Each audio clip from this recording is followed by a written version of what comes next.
Tugu ya. Seperti apa? Iya. Kalau Tugu sih lebih ke equity ya, Mbak, ya. Karena kita kan juga nggak nerbitin bond juga kan, karena secara aturan kan kita juga nggak boleh Iya, nerbitin betul. bond atau punya loan gitu, mendapatkan lenders gitu, nggak punya lenders juga gitu. Mhm. Jadi kita lebih ke equity sih Kak, untuk struktur permodalannya. Iya, betul betul sekali. Oke, nah di sini ada diversifikasi pendanaan gitu.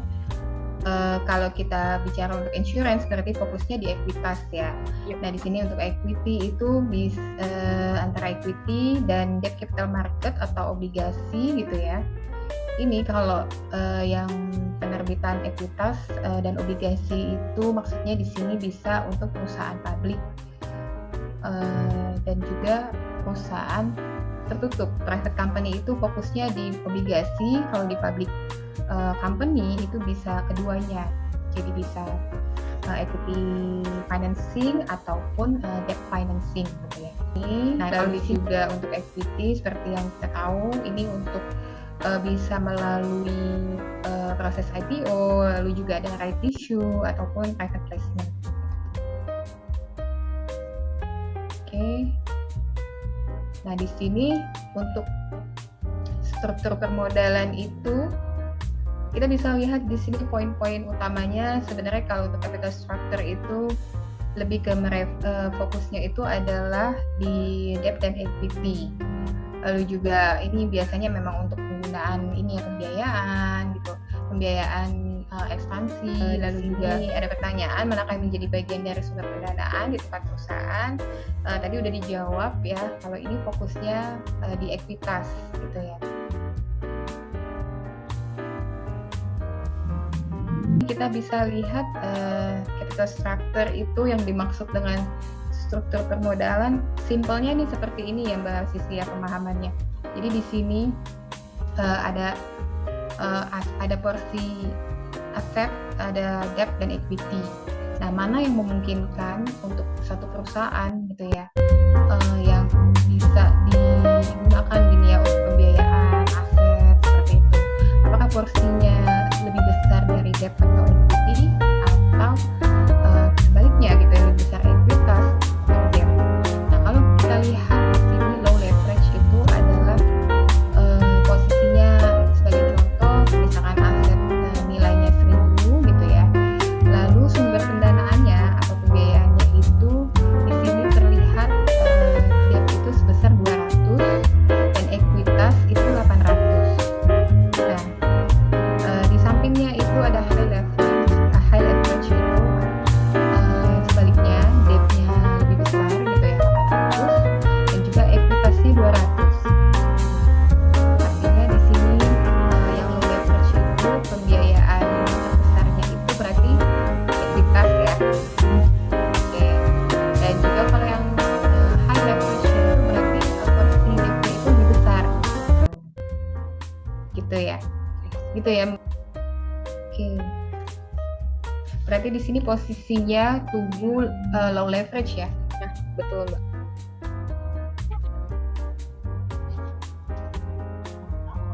Oke. Nah, di sini kita masuk ke penjelasan masing-masing antara equity investor ratio dan debt investor. Nah, ini yang dimaksud dengan untuk equity investor itu lebih ke arah ini ya, target audiensnya, fokusnya IR itu maintain-nya, khususnya maintain ya, itu kemana-mana saja. Nah, ini kita bisa fokusnya di yang highlight, yang ditandai yang warna merah ini. Oke. Untuk equity capital market itu biasanya kan prosesnya tuh lewat penawaran perdana saham, lalu juga trading secondary market pasca IPO ya, lalu juga ada di right issue dan private placement. Nah, ini untuk fokusnya IR itu yang pasca IPO atau yang sudah masuk di tahap secondary market itu adalah di sini ya. Kita fokusnya di institusi investor, lalu juga brokerage dan dealer, ada private equity firm juga bisa gitu ya. Ini juga fantastis, yang terbesar itu Bank BRI. Nah, ini kalau kita lihat di sini berarti mereka mau fokus dari sekian 42 perusahaan ini di tahun 2022 ini, berarti mereka mau fokusnya ini pembiayaan atau pendanaannya itu sumbernya dari ekuitas gitu. Iya. Sebenarnya untuk yang model seperti ini juga ya, apakah mereka memahami dan mengerti gitu ya bagaimana nanti setelah right issue strategi manajemennya seperti apa gitu ya. Jangan nanti setelah right issue apakah dengan harga sekian lalu nanti perusahaannya atau harga sahamnya turun drastis gitu ya, atau bahkan perusahaannya tuh sudah right issue tapi nggak kelihatan gitu kegiatan-kegiatan atau project-projectnya, atau mungkin barangkali masuk ke papan pemantauan khusus. Nah itu kan yang harus dihindari ya gitu ya, jadi tidak merugikan pelaku pasar seperti itu. Nah ini kalau kita lihat banyak sekali dengan nilai mostly itu memang sudah di angka triliunan gitu ya. Dan kalau sekarang mostly sudah semua banyak perusahaan itu mereka strateginya itu saya lihat memang mereka pembagian dividen untuk strategi manajemennya gitu ya, untuk menggait sumber pendanaan dari ekuitas. Tapi kalau kita melihat untuk dividen itu kan tergantung juga ya gimana nanti proyeksi bisnis perusahaan, kan tentunya kan akan melihat dari sisi itu ya Mbak Sisi ya, proyeksi perusahaannya untuk setahun 2 tahun ke depan gitu kan, proyeksi pendapatan dan sejenisnya itu seperti apa gitu. Jadi jangan sampai pembagian dividen ketok palu pembagian dividen tapi mengganggu cash flow. Nah itu yang dihindari kan ya gitu.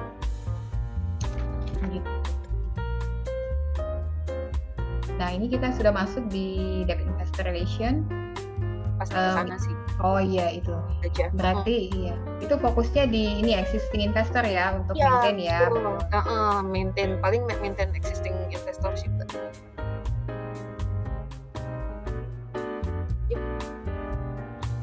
Oke, Mbak Intan. Berarti ini aku isi dari total liability-nya aja ya Mbak ya. Halo.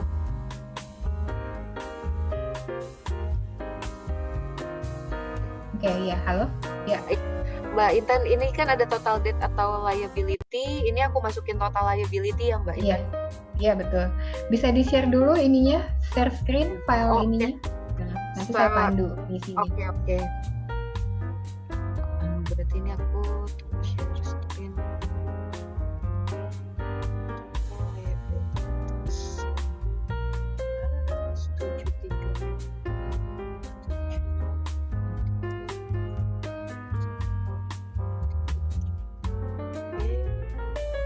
Asetnya 378 ya? Ke 379 belakangnya. 379 Mbak. Wow. 379. Oke, total asetnya.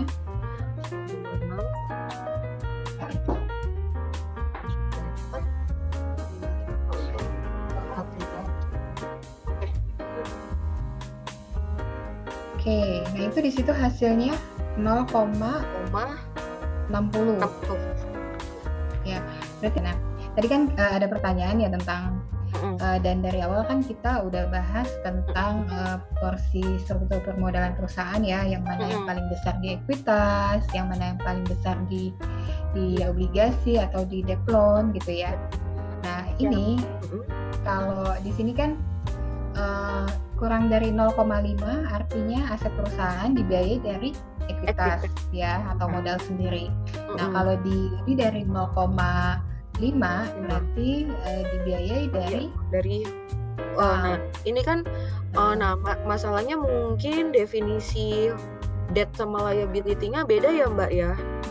Nah ini kalau misalnya bisa dilihat ini liability dari kita itu tuh ini nih Mbak, komponennya nih Mbak Intan.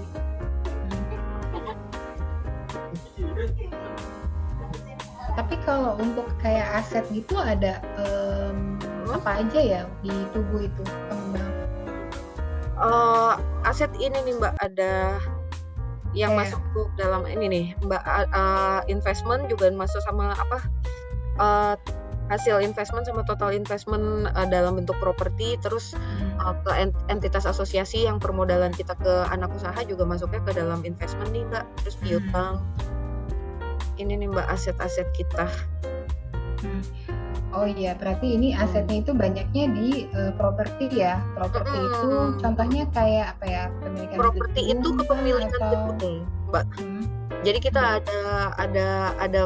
ada beberapa properti yang memang punyanya Tugu gitu, Mbak, yang nilainya tuh segini gitu. Oke, oh berarti ini tuh totalitas itu termasuk yang perusahaan anak perusahaan itu ya? Ya kan? Iya, nah di sini itu untuk di liability itu kan ada ini nih, Mbak, sewa dan pembiayaan, tagihan, tunggu nih, pinjaman diterima nih, Mbak. Pinjaman diterima ini, borrowing ini adalah merupakan pinjaman yang diterima oleh anak perusahaan, tapi bukan oleh Tugu gitu. Karena kan sebenarnya kalau dari secara peraturan kan Tugu kan nggak boleh ya, Mbak, ya, untuk menerima loan gitu. Iya. Oke. Kalau yang untuk yang menerima loan ini industrinya apa ini? PMS, Mbak, Pratama Mitra Sejati. Dia itu apa ya, lebih ke building management sama motor vehicle rental, Mbak. Rental mobil, Oke. Building management sih.